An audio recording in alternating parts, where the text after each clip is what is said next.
My name is Lee, and first of all, thanks for watching. I thought about doing this video series because bought a boat, and in that boat was, when I first bought this boat that we're actually sitting on right now, the guy who sold it to me for a super cheap price. And the reason why he sold it to me for a super cheap price was because if you look down in here in this compartment where the engines are, there basically on this side was one broken engine, and on that side there was nothing. So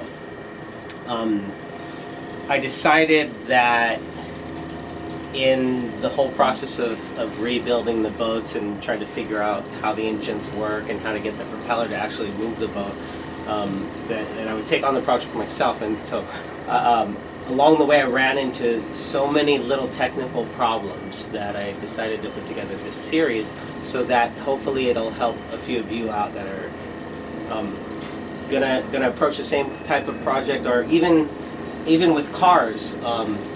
It can be a little bit overwhelming when you open up the hood of the car and you see all the belts and the hoses and the wires everywhere.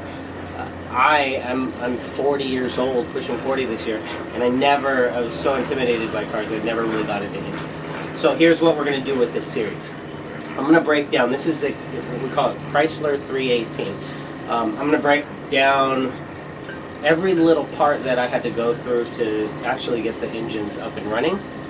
And I'm going to explain to you guys along the way the things that I kind of was confused about. For 100% I was starting from scratch.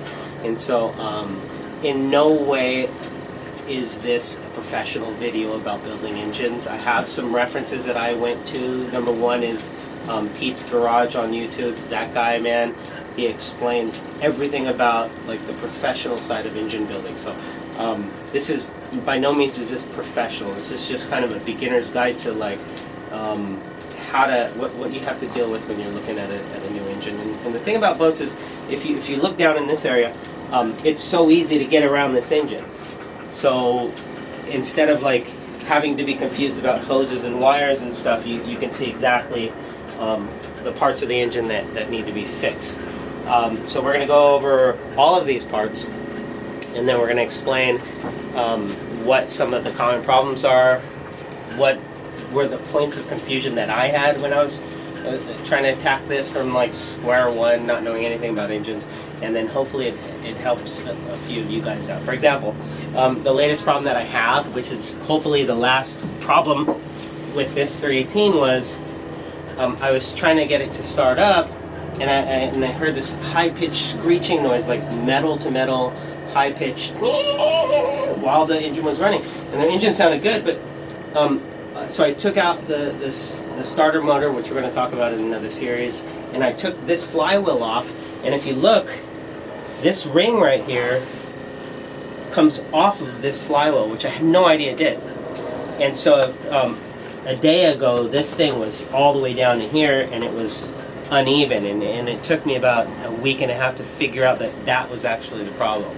And so all of these little symptoms that I looked up online and nobody really had anything on, I was able to see some videos that had the same noises that I was having, and I was able to pinpoint the problem. But hopefully me going through all of these things will help you, any of you guys out there that are trying to rebuild your own stuff. So I had to actually put this ring here in the oven. So I put it in the oven last night at 500 degrees for about an hour, which I think was a little overkill, and then I dropped it right onto this thing, which it didn't fit on before. It was really tight, and it just went right on the flywheel.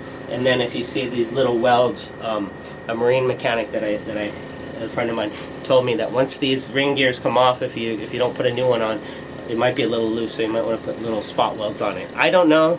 I did it.